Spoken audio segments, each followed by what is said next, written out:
Assalamualaikum warahmatullahi wabarakatuh. Selamat pagi semuanya. Semoga selalu sehat walafiat dan tetap berada dalam lindungan Tuhan Yang Maha Esa. Pada pagi hari ini kita akan membahas tentang materi lanjutan tentang vulkanisme, di mana ini adalah seri ke-6 dari materi litosfer. Pada vulkanisme kali ini kita akan membahas tentang part yang kedua, yaitu ekstrusi magma. Jadi sebelum dilanjut, boleh disaksikan dulu part yang pertama tentang intrusi magma.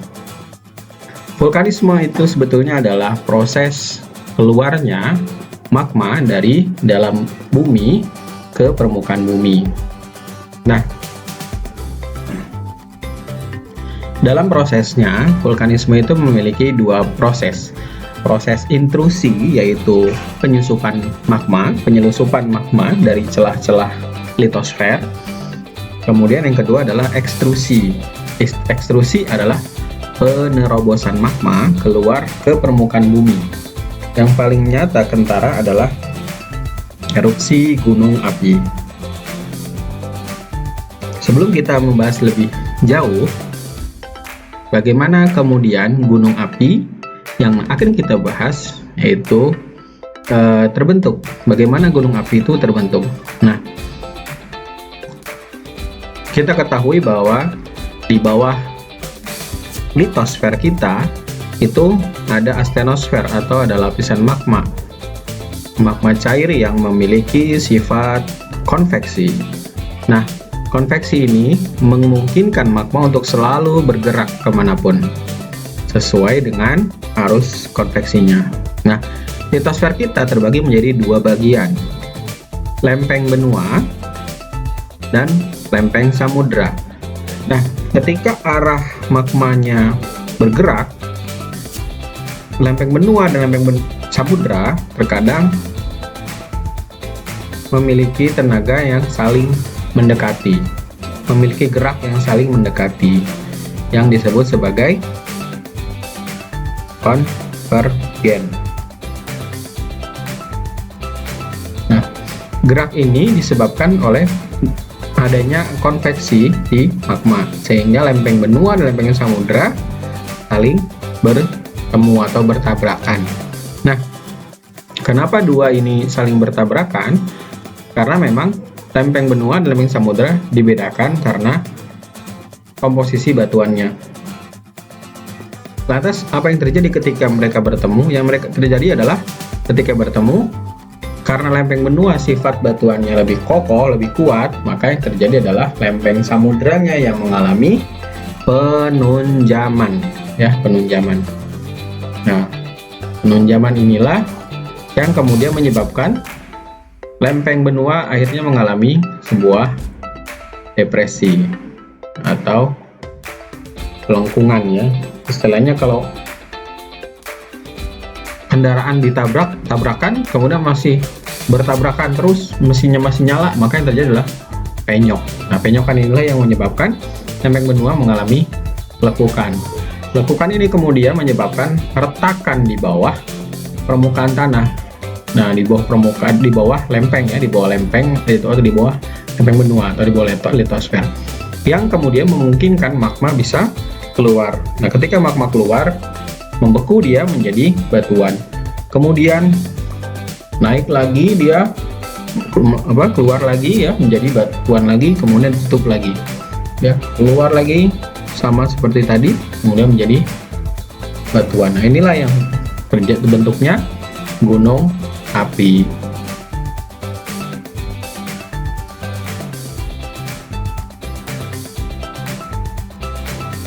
Nah, bagaimana tubuh gunung api itu sendiri? Sudah pernah kita bahas di intrusi magma, ya. Di dalam tubuh gunung api terdapat bagian-bagian yang merupakan intrusi magma, ya. Nah, ini yang sudah pernah disampaikan di intrusi magma.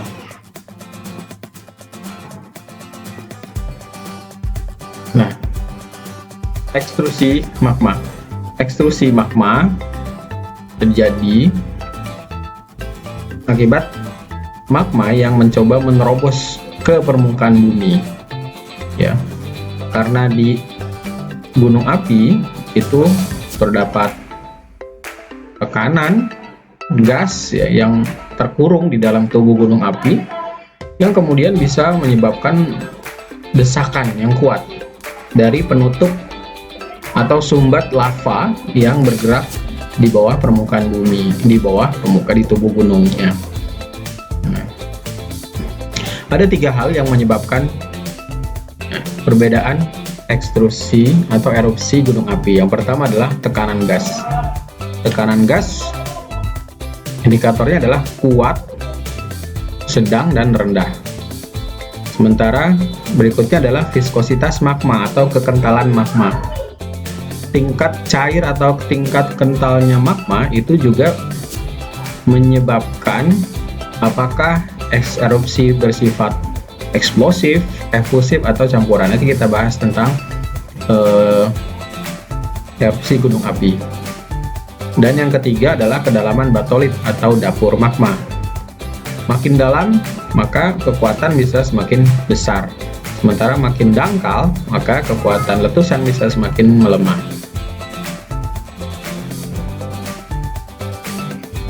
Ekstrusi magma atau erupsi gunung api berdasarkan kekuatan dari tekanan gas.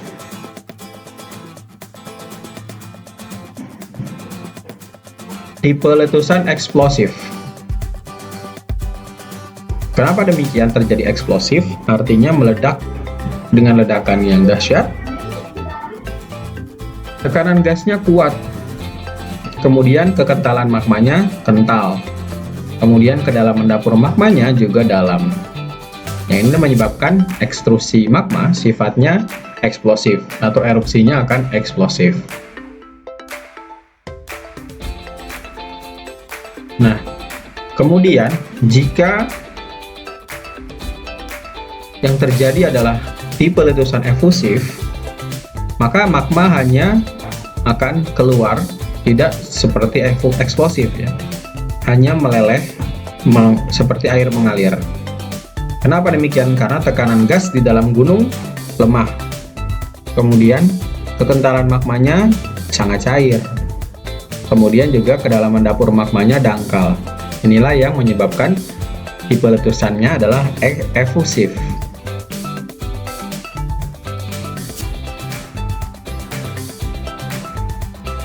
Nah, ada juga yang tipe letusan yang sifatnya campuran.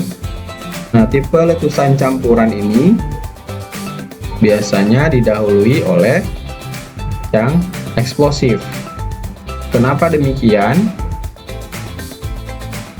Karena tekanan gasnya sedang, tapi kekentalan magmanya cair dan kedalaman dapur magmanya sedang.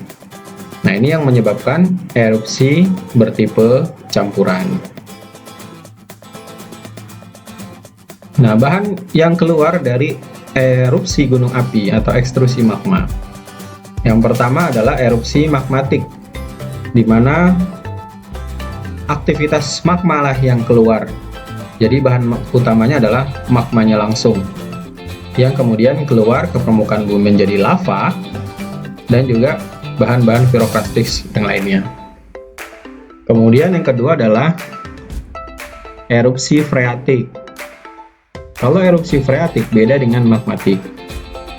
Erupsi freatik terjadi karena uap air di tubuh gunung mengalami pemanasan secara langsung atau tidak langsung dengan magma, sehingga kemudian menimbulkan tekanan uap yang menyebabkan tingginya tekanan uap di dalam tubuh gunung, yang itu menyebabkan ledakan letusan freatik. Letusan ini bisa memuntahkan material berupa bahan piroklastis, juga terkadang magma yang juga keluar karena tekanan uap menyebabkan hancurnya tubuh gunung, sehingga magma yang ada bisa keluar terbebas. Berikutnya ada yang sifatnya campuran atau phreatomagmatik. magmatik. Nah, freatomagmatik ini kadang magma dulu, atau bisa juga freatik dulu baru kemudian keluar magma, atau magma dulu baru kemudian freatiknya.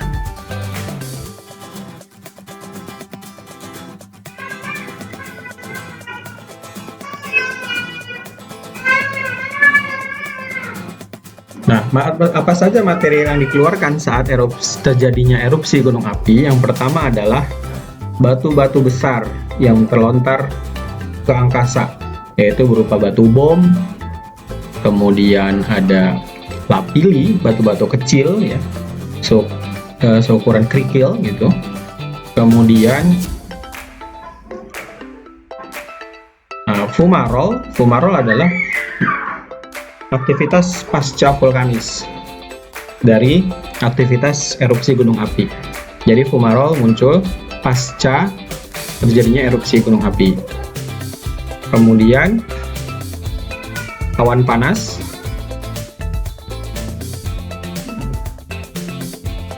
kemudian ada solvatar. Solvatar juga merupakan aktivitas post vulkanis. Salah satu gejala post vulkanis yaitu munculnya belerang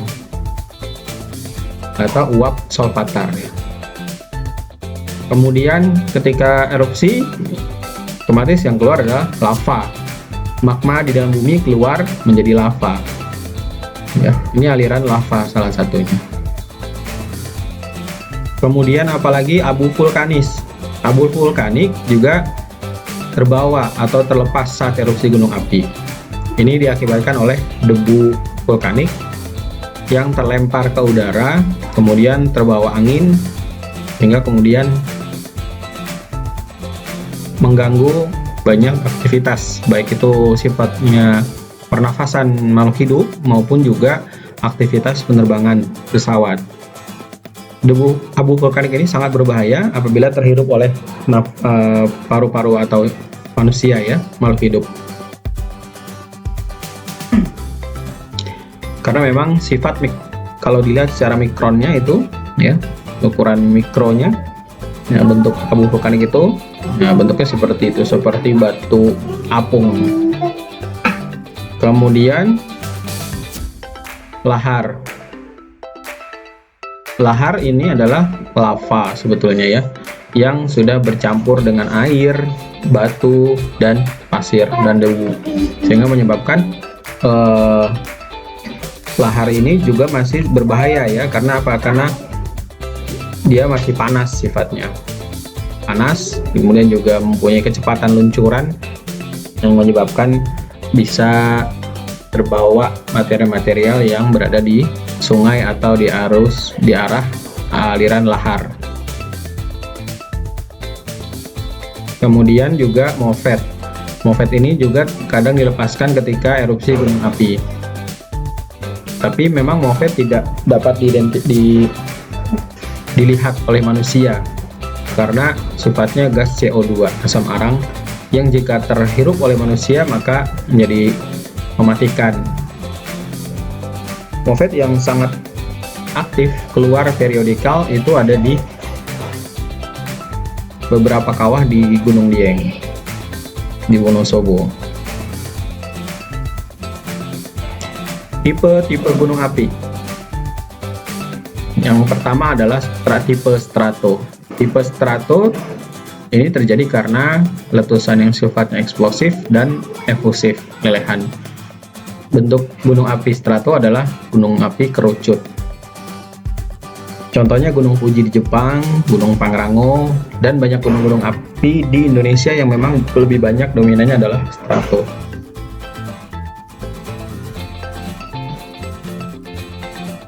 Kemudian ada tipe gunung api perisai. Tipe gunung api perisai terjadi karena aliran lava yang sifatnya encer itu hanya meleleh atau mengalir lelehan gitu ya, sehingga perlapisannya itu hanya tipis, perlapisannya tipis, sehingga gunung api perisai ini tidak tinggi tapi luas ya, seperti bentuk perisai gitu ya. Kemudian ada gunung api tipe Mar. Gunung api tipe Mar terjadi karena eksplosif yang berlangsung relatif singkat. Ini hanya letusan eksplosif, kemudian selesai, dan lebih singkat. Utamanya membentuk kawah di lubang kepundannya. Ini contoh gunung api Mar, yaitu Gunung Gamalama di Ternate. Tipe berikutnya ada gunung api kaldera. Gunung api kaldera terjadi akibat erupsi eksplosif yang dahsyat, sehingga puncak dari kerucut gunung api ini runtuh dan membentuk kawah raksasa dengan tebing terjal yang mempunyai garis tengah kaldera. Biasanya ukurannya sampai lebih dari 2-10 km lebih. Contohnya yang paling kita bisa lihat di Indonesia adalah Gunung Tengger, atau yang sekarang terkenal dengan Gunung Bromo, Tengger, dan Gunung Semeru. Kompleks pegunungan Gunung Bromo, Gunung Tengger, dan Gunung Semeru. Gunung Bromo dan Gunung Tenggernya adalah bagian dari Gunung Tengger Purba. Bayangkan kaldera seluas itu adalah tubuh gunung bagian tengah. Jadi bisa dibayangkan puncaknya itu tingginya seberapa gitu, sehingga menyebabkan ledakan yang dahsyat, kemudian menyebabkan runtuhnya kerucut gunung yang tinggi, kemudian jatuh ke bawah menjadi kaldera.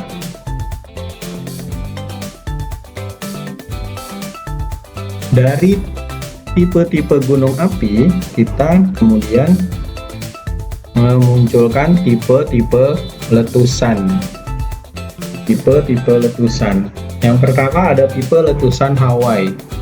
Tipe letusan Hawaii memiliki tekanan gas yang lemah, kekentalan magma yang cair, kedalaman dapur magma yang dangkal. Karena tekanan gas lemah, viskositas magmanya cair, dan kedalaman dapur magmanya dangkal, maka sifatnya hanya meleleh saja, keluar hanya meleleh. Contoh gunung tipe ini adalah Mauna Loa dan Mauna Kea. Berikutnya ada tipe letusan Stromboli. Tipe letusan Stromboli memiliki tekanan gas yang sedang. Viskositas magmanya sangat cair. Kemudian kedalaman dapur magmanya dangkal. Contoh gunung untuk tipe ini adalah Gunung Vesuvius di Italia dan Gunung Raung di Jawa Timur. Tipe letusan berikutnya adalah tipe vulkan, di mana tekanan gasnya sedang, viskositas magmanya cair, kedalaman dapur magmanya dangkal. Bedanya dengan tipe Stromboli, kalau tipe Stromboli viskositas magmanya sangat cair. Ini viskositas magmanya cair. Contoh gunung tipe ini adalah Gunung Etna di Italia, dan di Indonesia ada Gunung Bromo dan Gunung Semeru di Jawa Timur. Kemudian ada tipe letusan Peret atau Plinian. Tekanan gasnya kuat, viskositas magmanya cair, kedalaman dapur magmanya dalam. Nah, gunung yang tipenya adalah Peret atau Plinian, ini adalah contohnya Gunung Krakatau di Indonesia dan Gunung St. Helens di Amerika Serikat. Sesuai dengan sejarahnya bahwa Gunung Krakatau adalah gunung yang letusannya dahsyat dan menyebabkan banyak berbagai gejala pasca erupsi yang mematikan di hampir seluruh dunia. Kenapa demikian? Karena tipe Peret ini tipe yang memuntahkan bahan piroklastis tinggi-tingginya ke angkasa, sehingga kemudian dari situlah dari angkasa kemudian tersebarlah bahan piroklastis itu terbawa oleh angin sampai ke seluruh dunia.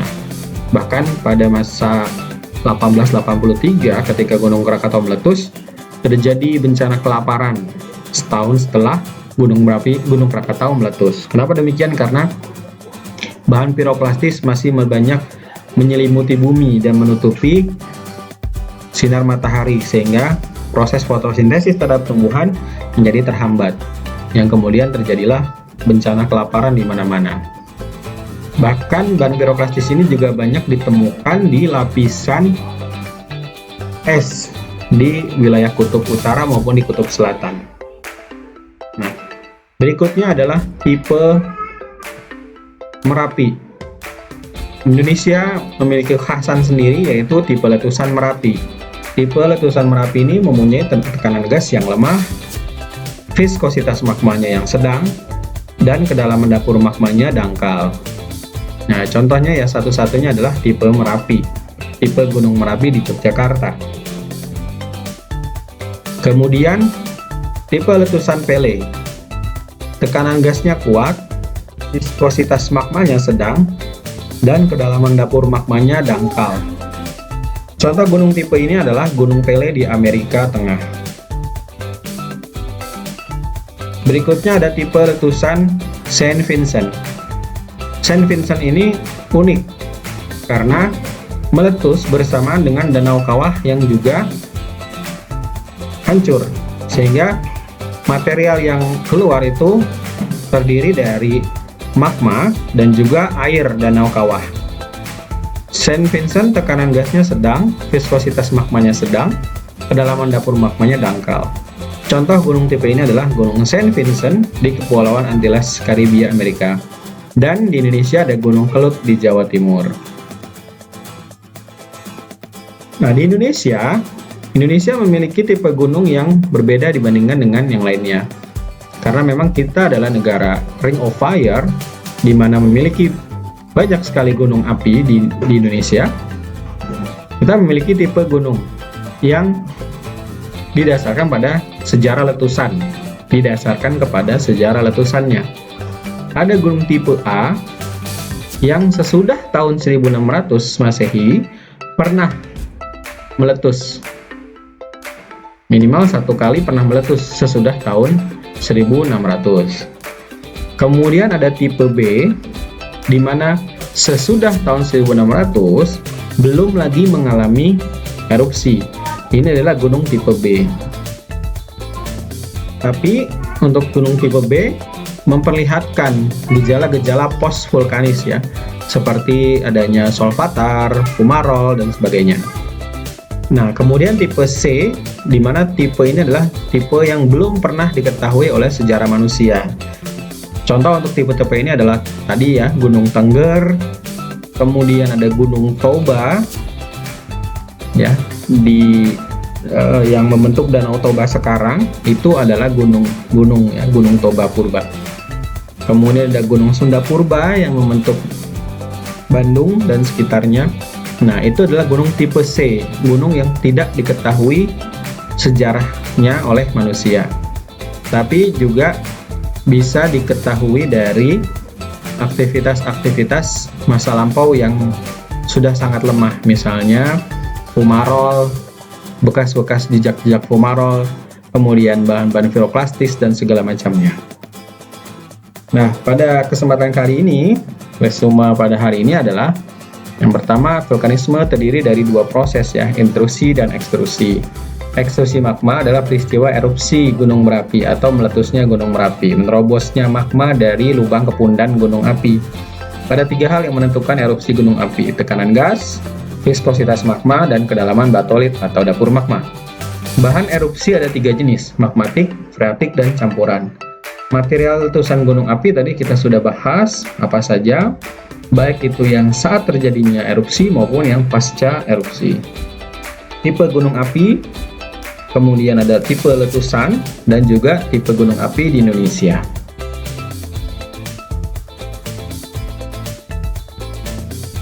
Bisa diakses untuk lembar kerja untuk meningkatkan pemahaman kita tentang erupsi atau ekstrusi magma. Terima kasih, selamat pagi. Tetap semangat belajar. Assalamualaikum warahmatullahi wabarakatuh.